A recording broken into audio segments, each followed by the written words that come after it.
एक फैमिली समंदर के बीच बोट पर बेटे बेन का बर्थडे सेलिब्रेट करने आती है। टॉम और बेन फिशिंग कर रहे होते हैं, जबकि जूलिया स्विमिंग के लिए पानी में उतरती है। तभी जूलिया को अजीब एहसास होता है, जैसे कोई बड़ा क्रिएचर उसके आसपास घूम रहा हो।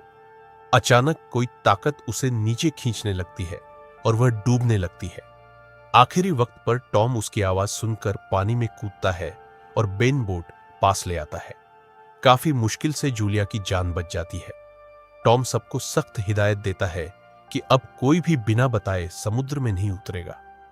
रात को बर्थडे के दौरान कैसी के बॉयफ्रेंड का कॉल आता है और वह बड़े तूफान की चेतावनी देता है। पीछे शहर में खतरनाक मौसम दिखता है और अचानक कॉल कट हो जाती है। यहीं से उनकी जिंदगी की सबसे भयानक जर्नी शुरू हो जाती है।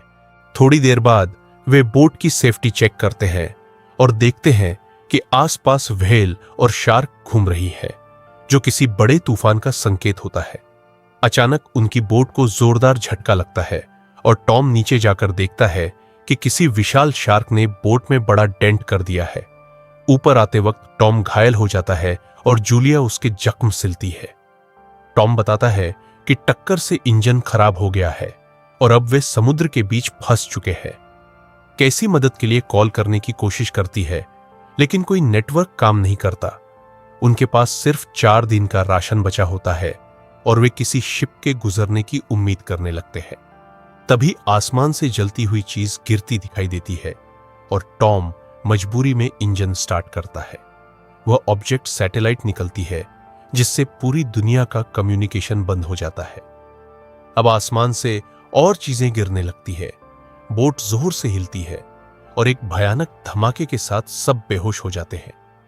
धमाके के बाद जब सबको होश आता है तो वे देखते हैं कि उनकी बोट टूटी हुई है, लेकिन उसके अंदर पानी नहीं भरा है। बाहर निकलकर देखने पर उन्हें पता चलता है कि चारों तरफ समुद्र का नाम निशान नहीं है और उनकी बोट सूखी जमीन पर खड़ी है। जहां कल तक पानी था, वहां अब ऊंचे पहाड़, गड्ढे और मरी हुई मछलियां पड़ी होती है। शुरू में उन्हें लगता है कि शायद वे किसी रेगिस्तान में पहुंच गए हैं, लेकिन जल्दी समझ आ जाता है कि वे अब भी समुद्र के बीच है। टॉम कंपास से दिशा चेक करता है और पता चलता है कि धरती के नॉर्थ और साउथ पोल आपस में बदल चुके हैं। इसी वजह से समुद्र का सारा पानी दूसरी जगह शिफ्ट हो गया होता है। टॉम अंदाजा लगाता है कि जो लोग पहले जमीन पर थे, वे शायद सब मारे जा चुके होंगे। यह सुनकर कैसी टूट जाती है, क्योंकि उसे अपने बॉयफ्रेंड की याद आ जाती है। जूली बचा हुआ खाना इकट्ठा करती है और बेन मदद के लिए आसमान में गुब्बारे छोड़ता है। टॉम रेडियो पर किसी से संपर्क करने की कोशिश करता है और तभी पहली बार बाहर से जवाब मिलता है। रेडियो पर टॉम की बात एक सबमरीन कैप्टन से होती है, जो खुद भी इसी तबाही में फंसा होता है। कैप्टन बताता है कि धरती के पोल बदले हैं और लगभग 1 हफ्ते में सब कुछ फिर नॉर्मल हो जाएगा। लेकिन वह यह भी चेतावनी देता है कि जब समुद्र वापस आएगा तो उसकी लहरें बेहद खतरनाक होंगी। कैप्टन कहता है कि वह अपनी सबमरीन में बच सकता है, लेकिन टॉम की फैमिली को किसी ऊंची जगह तक पहुंचना होगा। टॉम कैप्टन से बच्चों को रखने की रिक्वेस्ट करता है और बदले में अपना सारा खाना देने की बात कहता है। कैप्टन मान जाता है और मैप पर अपनी लोकेशन समझा देता है। टॉम अंदाजा लगाता है कि वे 2 दिन में वहां पहुंच सकते हैं, समुद्र लौटने से पहले। जूली तुरंत बच्चों को पैकिंग के लिए कहती है। तीनों अपने बचने की आखिरी उम्मीद लेकर सफर की तैयारी करते हैं। अगली सुबह वे अनजान खतरों की तरफ निकल पड़ते हैं। अगली सुबह सफर शुरू करते ही दूर से एक घायल आदमी अपने कुत्ते के साथ उनकी तरफ आता दिखाई देता है। टॉम इंसानियत दिखाते हुए उसे पानी देने जाता है, लेकिन वह आदमी अचानक उस पर हमला कर देता है। चाकू से वार करके वह टॉम की वहीं हत्या कर देता है और जूलिया पर भी झपट पड़ता है। जूली जल्दी से बच्चों को बोट के केबिन में बंद कर देती है और कैसी को फ्लेयर गन दे देती है। किलर बोट के अंदर घुसकर खाना खाने लगता है, जैसे कई दिनों से भूखा हो। जूली छुपते छुपाते बाहर निकलती है, लेकिन कुत्ता उसे देख लेता है और भौंकने लगता है। मजबूरी में जूली उसे मार देती है। थोड़ी देर बाद किलर जूली को पकड़ लेता है और उसका गला दबाने लगता है। उसी वक्त कैसी फ्लेयर गन चला देती है, जिससे उन्हें भागने का मौका मिल जाता है और बोट में आग लग जाती है। जूली बच्चों को लेकर बाहर निकलती है। पीछे जलती हुई बोट ब्लास्ट हो जाती है। अब तीनों पिता को खो चुके होते हैं और खुले वीरान समंदर में अकेले रह जाते हैं।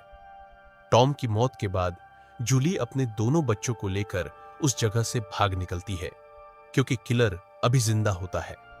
भागते भागते तीनों बहुत थक जाते हैं और पहाड़ी के पीछे कुछ देर आराम करते हैं। बेन खुद को पिता की मौत का जिम्मेदार मानने लगता है, लेकिन जूली उसे समझाती है कि इसमें उसकी कोई गलती नहीं। तभी उन्हें पता चलता है कि वही किलर अब भी उनका पीछा कर रहा है और वे दोबारा दौड़ने लगते हैं। रास्ते में उन्हें जहरीला पानी मिलता है, जिससे गुजरने के बाद उनकी हालत और खराब हो जाती है। बेन बुरी तरह डिहाइड्रेट हो जाता है और जूली अपनी आखिरी पानी की बूंदें उसे दे देती है। कैसी हिम्मत हारने लगती है, लेकिन जूली उसे डांटकर आगे बढ़ने को कहती है। तीनों टूटे हुए प्लेन के अंदर छुप जाते हैं और पहली बार रात जमीन पर बिताते हैं। अंधेरे में किलर फिर से हमला करता है, लेकिन इस बार गुस्से में जूली उसे मार देती है। सुबह वे देखते हैं कि उसकी लाश किसी खतरनाक समुद्री जीव ने नोच डाली है। थोड़ा आगे चलने पर उन्हें एक विशाल कार्गो शिप दिखाई देती है, जो कभी लहरों पर तैरती होगी, लेकिन अब सूखी जमीन पर टेढ़ी पड़ी थी। उसके कंटेनरों में कुछ लोग छिपे हुए थे। जैसे ही जूलिया और उसके बच्चे पास पहुंचते हैं, अंदर बैठे लोग दरवाजे बंद कर लेते हैं। वे किसी पर भरोसा करने को तैयार नहीं थे। तभी पीछे से केकड़ों की पूरी सेना उनकी तरफ बढ़ती दिखाई देती है। जूलिया मजबूरी में बच्चों को लेकर कंटेनरों के ऊपर चढ़ने लगती है। एक केकड़ा उसके पैर में गहरा काट लेता है, लेकिन वह दर्द सहते हुए ऊपर पहुंच जाती है। नीचे कंटेनरों के दरवाजे टूटने लगते हैं। केकड़ों का झुंड अंदर घुस जाता है।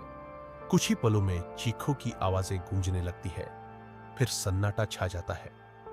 सुबह जब जूलिया को होश आता है, तो कंटेनरों के आसपास सिर्फ बिखरे हुए शव और टूटे पंजों के निशान बचे थे। बेन और केसी खाने और हथियारों की तलाश में गए होते हैं। वे कुछ गन और थोड़ी राशन लेकर लौटते हैं। अब उनके पास खुद को बचाने का थोड़ा सा साधन था। जूलिया फिर से कैप्टन नाटो से संपर्क करने की कोशिश करती है। इस बार उसकी आवाज कमजोर थी। कैप्टन बताता है कि उसकी सबमरीन पर भी समुद्री जीवों ने हमला कर दिया है और वह गंभीर रूप से घायल है। वह ज्यादा देर तक जिंदा नहीं रह पाएगा। साथ ही वह चेतावनी देता है, समुद्र का पानी लौटने वाला है। यही वजह है कि समुद्री जीव फिर से सक्रिय हो गए हैं। अचानक आसमान में एक फ्लेयर दिखाई देती है। यह कैप्टन का आखिरी संकेत था। वह अपनी लोकेशन बताने की कोशिश कर रहा था। जूलिया समझ जाती है कि यही उनका आखिरी मौका है। वे तीनों तेजी से उस दिशा में दौड़ना शुरू करते हैं, लेकिन किस्मत फिर से उनके खिलाफ हो जाती है। रास्ते में चट्टानी इलाका शुरू हो जाता है। अचानक लैंडस्लाइड होने लगती है। जूलिया सबसे पीछे होती है और एक विशाल पत्थर गिरकर उसे रोक देता है। वह फंस जाती है। केसी रोते हुए पीछे मुड़ती है, लेकिन जूलिया उसे कसम देती है कि वह अपने भाई को लेकर आगे बढ़े। केसी मजबूरी में बेन का हाथ पकड़कर दौड़ पड़ती है। जब वे सबमरीन तक पहुंचते हैं, तो दरवाजा बंद मिलता है। वे जोर जोर से खटखटाते हैं। तभी पीछे से घायल कैप्टन आता है। वह बताता है कि सबमरीन में 3 लोगों की जगह है, लेकिन उसके बचने की उम्मीद नहीं है। अगर वह अंदर जाएगा भी तो शायद ज्यादा देर तक जिंदा नहीं रहेगा। उसी समय दूर से समुद्र की गूंजती हुई आवाज सुनाई देती है। धरती कांपने लगती है। इसका मतलब था पानी लौट रहा है। केसी अपनी मां को छोड़ नहीं सकती। वह वापस दौड़ पड़ती है। दूसरी तरफ जूलिया चट्टान के नीचे फंसी संघर्ष कर रही होती है। तभी केकड़ों का एक और झुंड उस पर टूट पड़ता है। वह अपनी गन से फायर करती है, लेकिन गोलियां खत्म हो जाती है। आखिरी पल में केसी ऊपर से हाथ बढ़ाती है। दोनों मिलकर पूरी ताकत लगाती है और जूलिया बाहर निकल आती है। तीनों दौड़ते हुए सबमरीन तक पहुंचते हैं, लेकिन उनके पीछे सिर्फ केकड़े ही नहीं थे। धरती के छोर पर एक विशाल सैकड़ों मीटर ऊंची पानी की दीवार उठ चुकी थी और वह उनकी तरफ बढ़ रही थी। यह लहर इतनी भयंकर थी कि हवा और पानी की तेजी से सब कुछ ध्वस्त कर सकती थी। जूलिया और बच्चों ने सबमरीन के अंदर खुद को कसकर पकड़ लिया। लहर जब टकराती है, सबमरीन इतनी ताकत से हिलती है कि उन्हें लगता है कि सब खत्म हो जाएगा। पानी की दीवार उनके ऊपर गिरती है, सबमरीन को बहा ले जाती है और चारों ओर सिर्फ अंधेरा और तूफान। सब कुछ इतनी तेजी से हो रहा था कि सांस रोकने जैसी भावना में फंस गए थे। जब होश आया तो जूलिया देखती है कि सबमरीन पानी में नहीं थी। यह लहर उन्हें सूखी जमीन पर एक शहर में ले आई थी जो पूरी तरह तबाह हो चुका था। इमारतें ध्वस्त, सड़कें टूटी और चारों ओर मलबा ही मलबा। यह देखकर स्पष्ट हो गया कि इंसानों की आबादी अब बहुत कम बची होगी। लेकिन जैसे ही वह चारों ओर नजर दौड़ाती है, उन्हें एहसास होता है कि इंसानों की आबादी लगभग समाप्त हो चुकी है। समुद्र का पानी लौट चुका है, लेकिन यह दुनिया अब पहले जैसी नहीं रही। सब कुछ बदल चुका था। एक नई वास्तविकता का सामना करना था, जिसमें जीवित रहना और बचाना ही सबसे बड़ा संघर्ष था। फिल्म यहीं समाप्त होती है। अगर आपको यह वीडियो पसंद आया हो तो लाइक और सब्सक्राइब करना न भूलें।